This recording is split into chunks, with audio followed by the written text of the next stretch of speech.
Amazing Grades folder in the first um, instructions of the exam at the very end, like after the questions and after the video.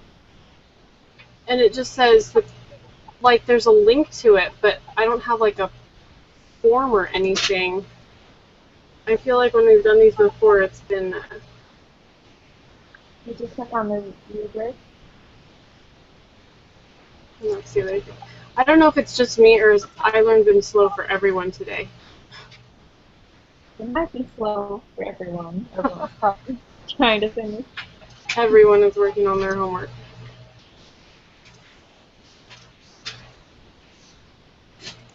You want me to email it to you? Yeah, because I don't have a link for it or anything, which is weird because normally, I mean, they have like the link at the bottom of the page, and I can't find it for this one. I'll email it to you. But anyway, other than that, I'm all ready. I just didn't want to open up the peer evaluation and not have anything to put in there and just wait it out until it gets submitted blank and, you know, all that crazy stuff. What's your email? You can just send it to the one we've been sending back and forth. It's all forwarded to the same one. If not, here, I'll type it in there.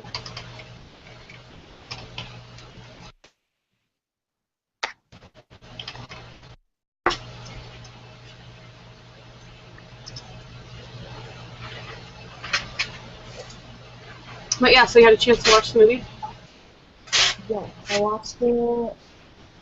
When did I watch it? Sunday and Monday, and I've been working on all the questions yesterday and today. It took me a while. I finished all my work for last week on Friday morning, so Friday afternoon I started working on all the finals, so this was the first one that I did.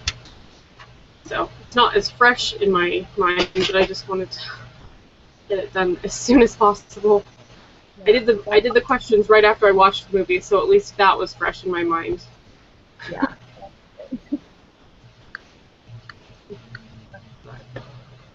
All right. This is taking me a while. Oh, no worries.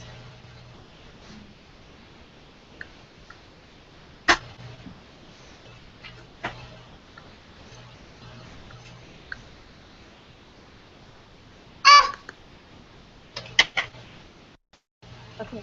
I don't know. Okay. I'm sending it to you right now. Okay. Hopefully you get it.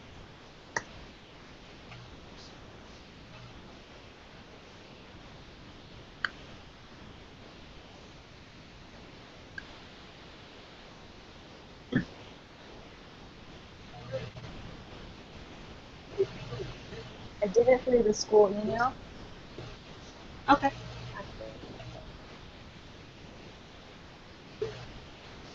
That's fine. Either way it gets sent. Yeah, I'll get it. Perfect. Thanks. Okay. Now let's do this. I don't really think this is going to be 60 minutes, but I know. there was a lot of things. I don't know if your group has had issues all semester of just trying to get people to show up to meetings, but that's kind of what my semester has been in this class. Yeah. I think that always happens, especially with like Google Hangouts. That's hard to explain with 5 group members or 4 group members. Well, a couple weeks ago, I emailed the teacher and was just like, hey, guess what? We haven't had our entire group here the entire semester. I mean, group members will just be like, oh, I can't make it this week. Sorry. Here are my responses. And I was like, great. Fantastic. Well, I don't think that affects our your grade. Your group numbers not showing. What? I don't think that your group numbers not showing up affects your grade. That's okay. Yeah. Okay, so should we just go through the questions? Yes. All right. Oh my gosh. Okay. So, do you want to, like... Sorry, my son is climbing on the table. Okay. So, is there a specific way you want to do the questions? Like, you start with one and share your insights, and I'll share mine, and then... Yeah, I think we could just go through, ask the question, share our answers, and if it leads to discussion, that's great. If not, we'll go to the next question. Okay, so what doctrine in Wilbur's heart drove him to advocate? Why is the doctrine of the family so important to have in your heart, to be passionate and persistent? So I said that I felt like the doctrine of religion drove him to become an advocate for the slaves.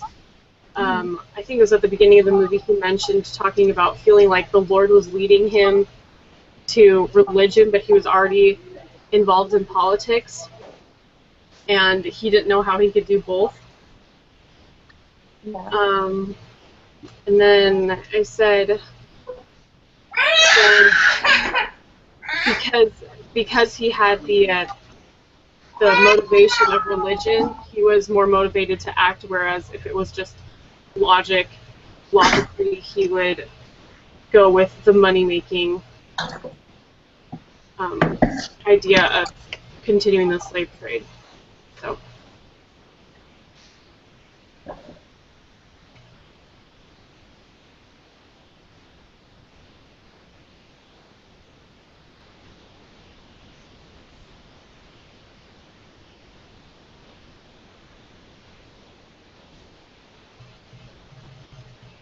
Are you there?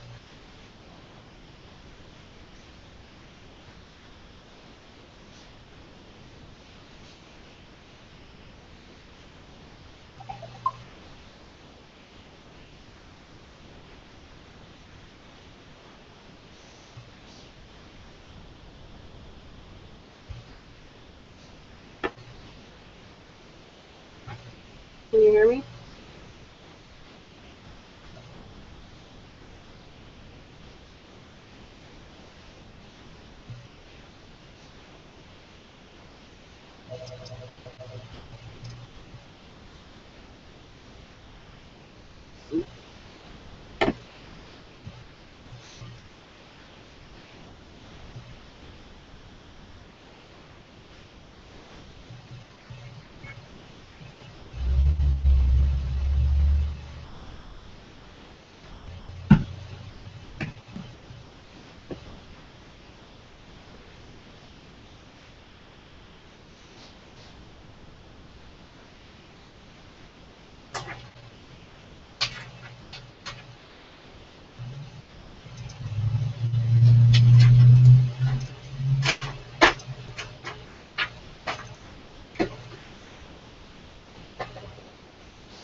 Hi.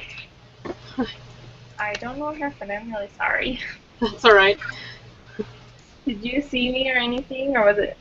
No, you came back on and then you were in the chat twice and then it froze and then I lost you again and was like, okay, well, she'll show up eventually. Sorry. You're good. So, the answer to one can I compare what I did. I said that Wilbur was unselfish. He realized that the slave trade was a selfish thing, and the proclamation says that all human beings are created in the image of God. He felt that the slaves were just as important as anybody else's life. And one of his friends encouraged him to, or one of his friends encouraged him and said, "Do you intend to use your beautiful voice to praise the Lord or to change the world?" I said that Wilbur recognized his duty as a responsible citizen to promote and strengthen individuals and families. Um, he recognized that people had a right, or that the slaves had a right to be with their families. He cared for those that were less fortunate, and he had faith in God and recognized his duty to God. So I like it. I was going to say why it's important to be persistent and passionate and to have this acting in their heart. I think that's important because we can't truly fight for something and we can't be effective unless we have the knowledge and know the doctrine. We have to be passionate and persistent so that we can teach others about the doctrine so that they can advocate for families as well. And our passion and our persistence will cause people to change and make a difference.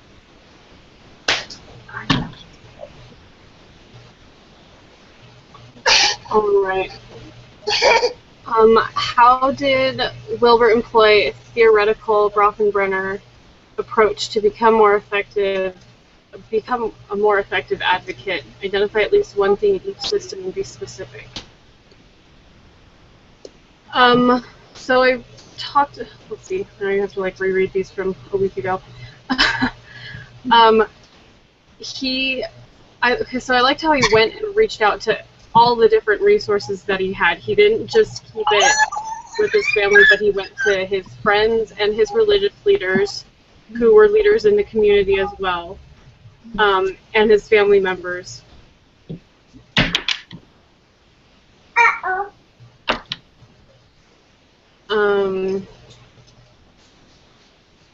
And I don't know. That was kind of a short question. It's like, well, he reached out to everyone. Right, at the mesosystem level, that's where he reached out to family and friends, like you said, and then the exosystem, I think that's when he used newspapers and articles and writing to influence what people believe. And then the macro system level, I said that was his involvement in the House of Commons, and he attended the meetings and stood up for his beliefs. That's good. That's all I have. That was a short question. Yeah, I was like, he just had lots of friends in lots of different places, and there's, I'm like, I don't know how that's going to be a page long, or half a page. How did Wilbur and his fellow advocates do and share their research? What evidence do they provide to persuade those opposing or on the fence? I liked this question. First of all, they went out and learned about things firsthand. They talked to lots of former slaves and studied the ships and the things that happened on there, and learned about the treatment that they went through. And then for the fence sitters, they took them on the little cruise in the, I don't know if it was in the harbor or what, but then they introduced them to the smells of the slave ship, and they were like, this is really why you're here. And I like forced them to take the handkerchiefs away from their noses so they had to smell it, and that was pretty persuasive. I was like, genius! And they totally listened to him.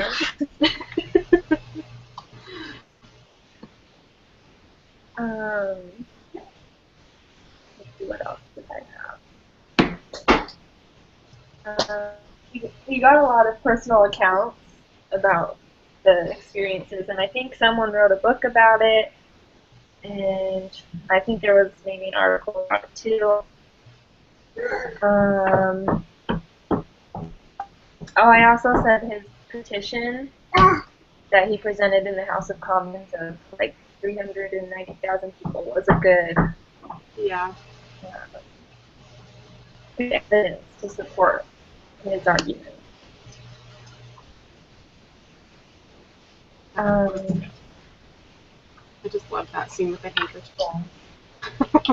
I wrote about how that he really told a story in that scene. It was really convincing.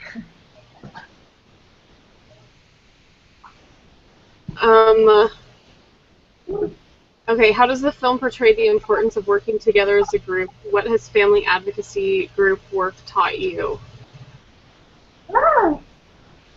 I don't know if it was this question. Maybe it's a question later on. I'm sure okay, well, the film shows that they gathered as a group in the very beginning with just people of similar interests. And a lot of times I saw how that related to this class, where the speeches that we've watched a lot of times are given to people that already support the ideas that they're sharing. And that can definitely help boost morale and feel like, okay, there are other people here that support me in this cause, and get you ready to go to like his situation in the House of Commons where everyone didn't support him. With the many people and the knowledge involved, they were able to reach greater lengths than if Wilbur tried to do it all himself. So even with just the different systems that he reached out to, he was able to have a greater impact through his cause. And then I talked about our particular group this semester and how we struggled to to meet every week. I like that you pointed out the scene at the beginning about like-minded people meeting together, because that's not something that I noticed, really, or that I remembered from the movie. And I agree with you about what you said about having more power with a group, or in a group. Wilbur's efforts wouldn't have been so great if he just did it all himself. And he really used his friends to make his cause be effective.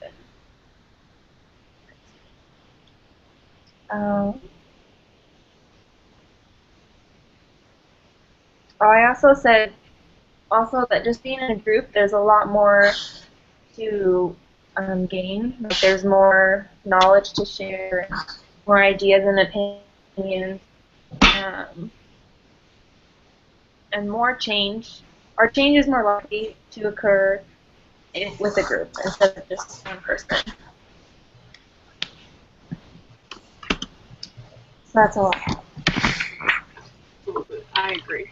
Okay, what parallels do you see between Wilbur and Captain Moroni, the Christian and professional family advocate, and how did Wilbur exemplify that? How can you benefit and how can you be effective and Christ-like against such loud and often degrading voices?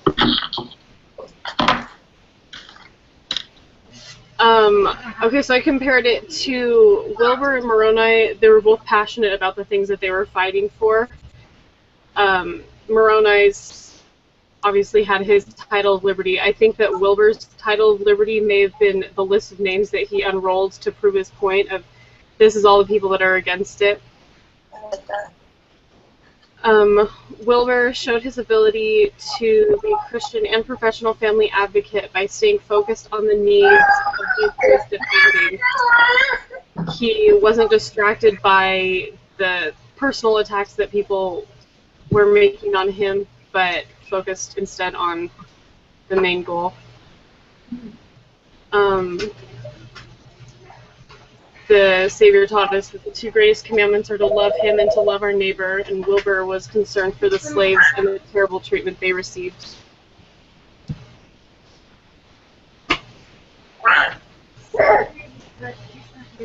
Oh, good. I agree with all of that. wrote about how at the beginning of Alma 46, the people were angry at the words of Helaman and they wouldn't listen to him. And I compared that to every time in the House of Commons when Wilbur shared his beliefs, everyone else kind of yelled at him and wasn't really happy with what he said. And then Amalickiah was really convincing because he used flattering words. That was verse 7. And there's one guy in the House of Meetings that described how slavery was a good thing for the elite and how if they were to stop it right now, it would ruin the economy. And I think that was kind of using flattering language and kind of being tricky.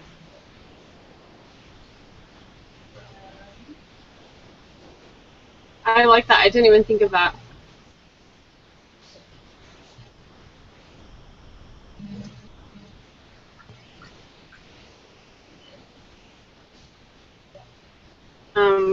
Was that all you have for that question, or was there more?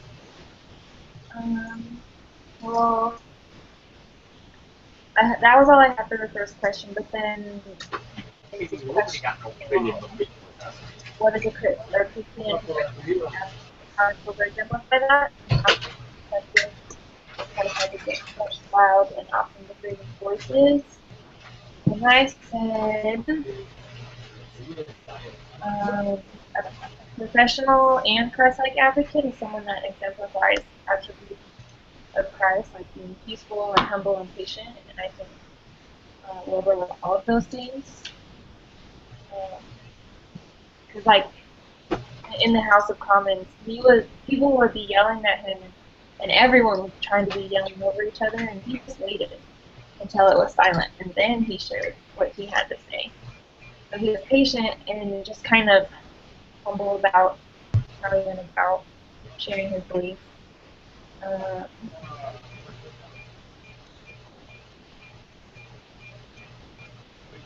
And then there was in the movie something that when men think of great men, they think of men like Napoleon and violent.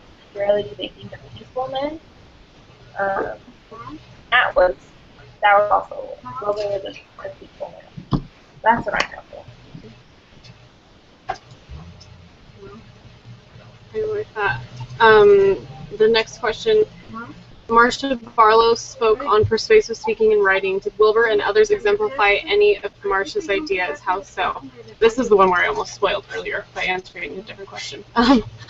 One of the parts that I remember that I really liked was when they all met for the first time to talk about the slave abolishment, and Wilbur mentioned that all of the men in the room were family members except one, and then they pointed out Lord Fox, and they asked him why he came, and Lord Fox answered that he had just had a personal experience on a slave ship, and he felt that he needed to share his thoughts and experiences with the rest of them and what they were trying to do. And I was like, oh, personal experience, there you go. And that drove him to do something.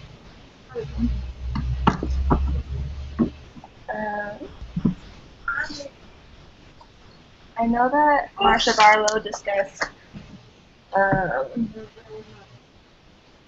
like encouraging people to take action, like in the story of self, story of now. I think she talks about encouraging people to action in the story of now. And Wilbur did that. I think he was really good at that.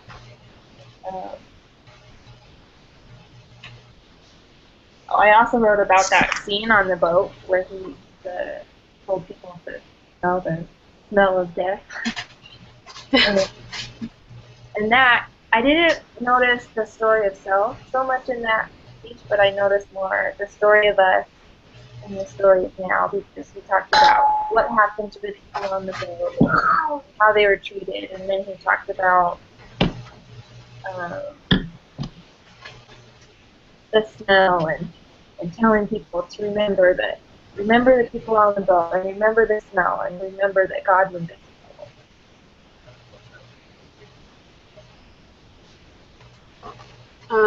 Okay, what role did the government policy and religious freedom play in the fight of the slave trade? Did you see political system being pro-family? Why or why not?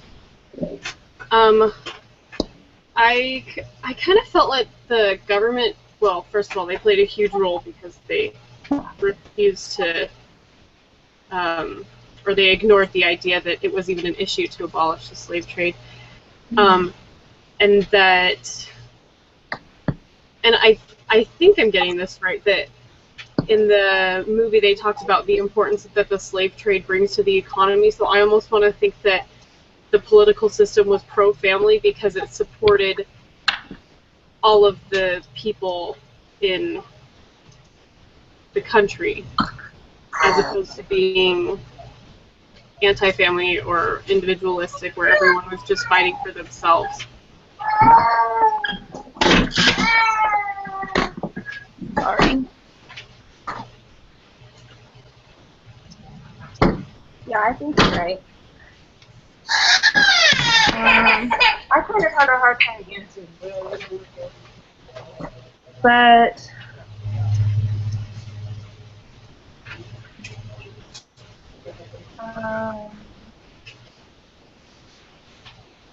oh, I said that to Wilbur, religious freedom had everything to do with his fight for, or the fight over the slave trade.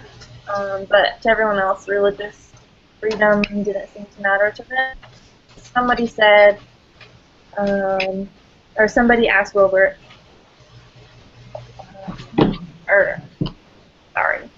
somebody suggested to him he can't do the work of a political activist and the work of God. But he knew that he could fight for his cause, and which was doing the work of God. Yeah, that was kind of a hard question. I was like, I don't know if the government was pro-family because I mean, all of the men there were like they're supporting their families, but yeah. Okay, next question. Do you feel that Wilbur used his time on Earth well? How well, or how did you see him showing the elements of consecration that Elder Christofferson spoke of? Alright, so I said he gave of his time even when he felt that there was no hope. He allowed those around him to encourage him to keep going, specifically his wife, who at the time wasn't, but encouraged him to get back into it and try again and keep trying until he succeeded. And then I talked about a section in Preach My Gospel on the Christ-like attributes of diligence, and it specifically says that diligence in missionary work, or work in general, is an expression of your love for the Lord, and continue to do all you have done. Continue to do all you can, even when you're tired. As the movie goes on, you can see that Wilbur obviously becomes tired and sick and feels like he has absolutely no hope, but continues to work even though he feels like he'll never succeed. Yeah. Yeah, I was really surprised at just how he kind of almost brushed away his sickness and didn't really, like, he didn't take his medicine sometimes, I think, and I think he should have rested a little bit more, but he really fought through the illness and all the challenges that came fighting without the slave trade, fighting over the slave trade.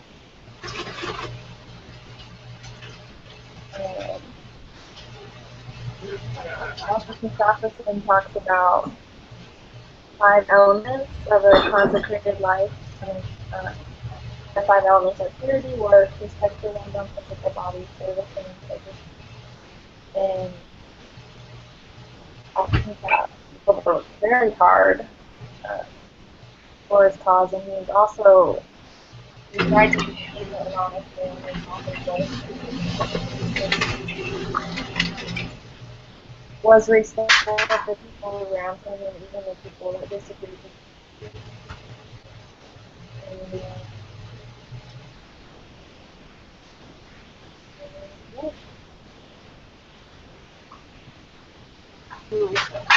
I think this next question was probably my favorite of all the questions.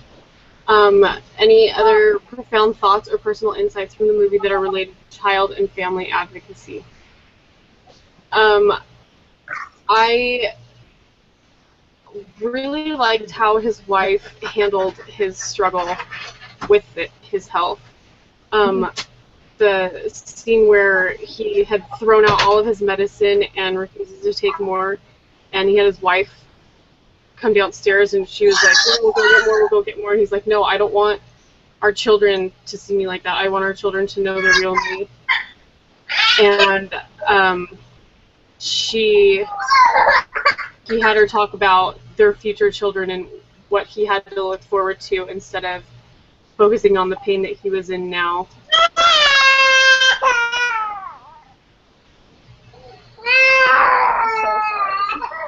Fine. Yeah, I think that would be really hard as his wife to see him throw away the medicine and just kind of let that go, because I don't know. I don't know. Throwing away medicine that helps you feel better, that doesn't seem like a good idea.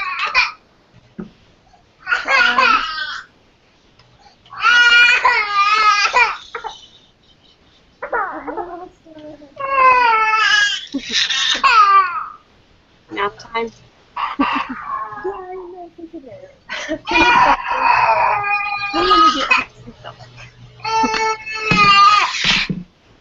And then I will share with you what I had. Oh, sorry.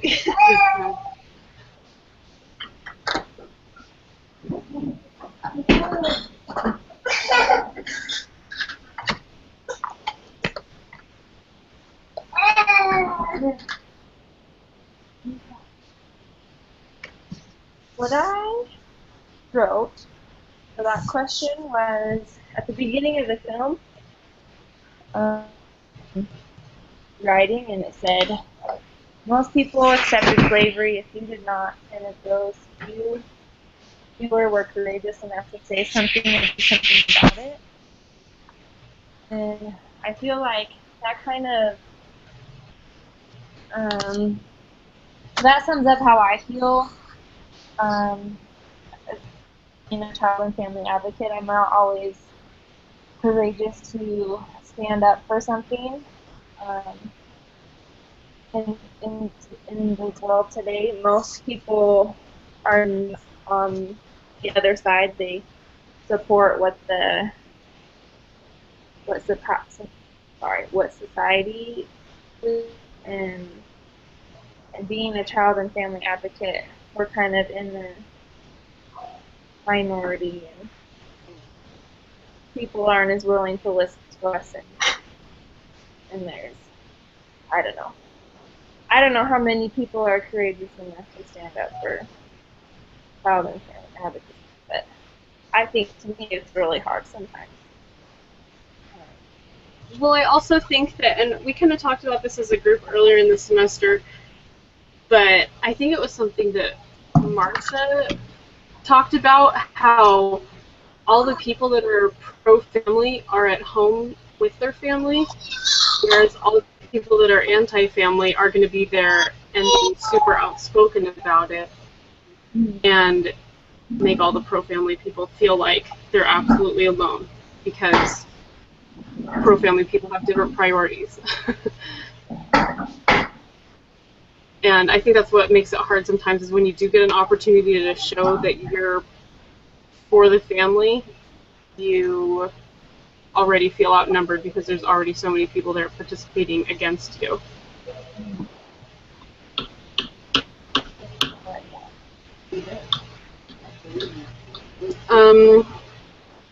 Okay, what was your understanding of the doctrine of the family at the beginning of the semester, and how has it changed? How far into the obviously if you're taking 460, you're pretty far into your program. What are you majoring in? I did the 2+2 program, 2 years of preschool and 2 years of child development, and this is my last semester. I didn't do the sequence that was suggested for the classes. I took some classes out of order, so, but I'm graduating this semester. Okay, I was gonna say I don't know why you would be in this class if you weren't close to being done. So that's why I was like, this question is like, what is my understanding of the doctrine of the family? Well, this is my last semester, so I have a pretty good understanding of the doctrine of the family.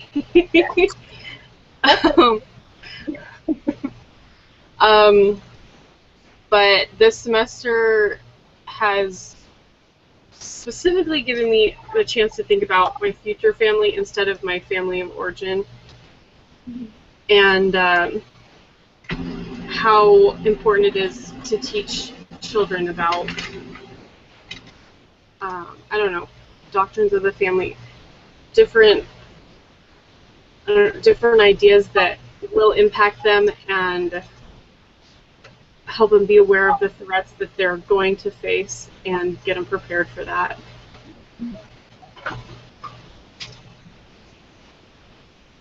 That kind of goes along with what I said, because I think the one aspect of my understanding of the family doctrine that has changed is just that the end of the proclamation where it says we call upon all responsible citizens and officers of the government as a fundamental piece of society. I think that really stood out to me a lot this year, and I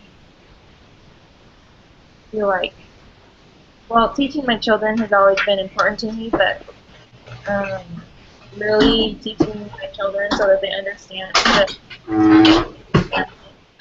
has become a lot more important to me, and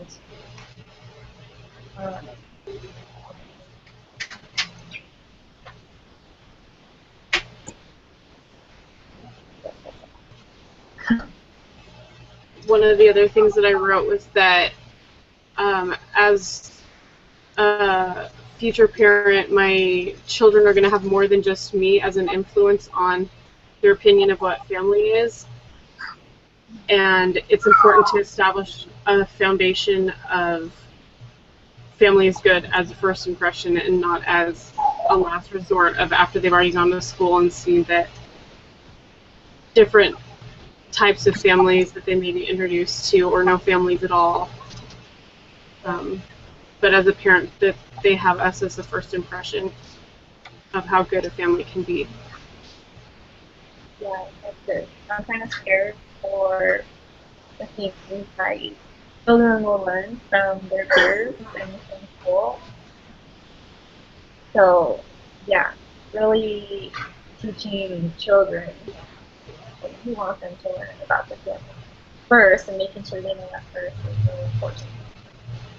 Yeah. Okay, so the next question's kind of, I feel like it was kind of the same. Picture your spouse and children, current or future, and write down some thoughts about how they will benefit from you taking this class.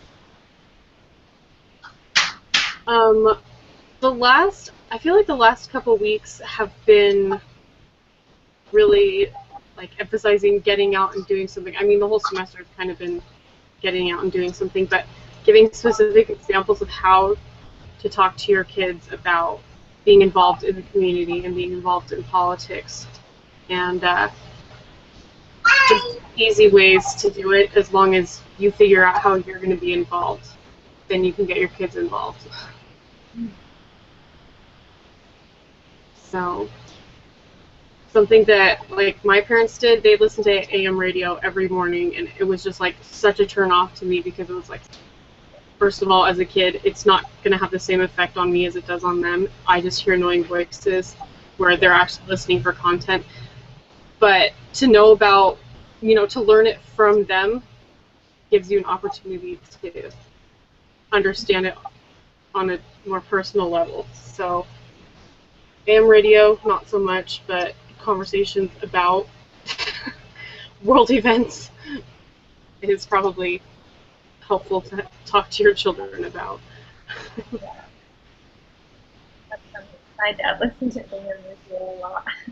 I just speak it out. Yeah, it's terrible. Now I don't mind, but I'm like, as a elementary school kid, I was like, oh, I would rather listen to music. Yeah. Uh, I feel like um, most of the end of the class really a lot was helpful for us and our families. Like this last week, we learned about teaching our children to be uh, to fulfill their civic and civic or civil responsibilities. But I feel like from other lessons, we can teach our family about the doctrine of the family, and we can teach them how to be persuasive speakers and writers because they're going to have teachers in school and at church. Um, and and even just in conversation, like you said, they're going to have a lot. They're probably going to have a lot of conversations with their peers and with other people about their beliefs because they're going to be so different from what everyone else is. So giving our children the courage to stand up is important. And overall, I think this class has helped develop a stronger desire in me to protect my family and put more time and effort into my family and teaching them correct principles and the things that we've learned.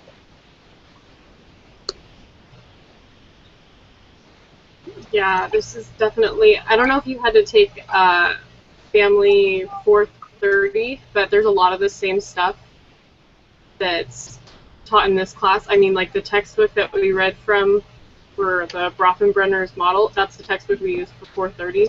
So a lot of the stuff in this class has the same feel as 430, which I'm taking right now too. So like half of the assignments are repeats, but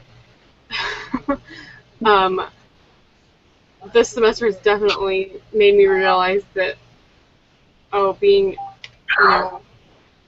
it's good to want to help other people's kids, but you have to be ready to help your own kids and give them the building blocks so that they can be helpful in the causes for the future. So anyway, any other thoughts or comments, or do you have anything else to cover? No, I think that's all. We almost made it to.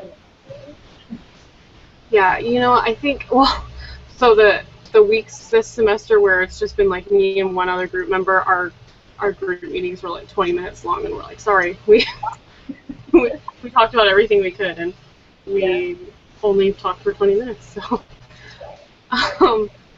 I'll go ahead and post this, and then you can post it on yours too. And good luck with the rest of your finals. Good job. Have a good day. Yeah. Bye.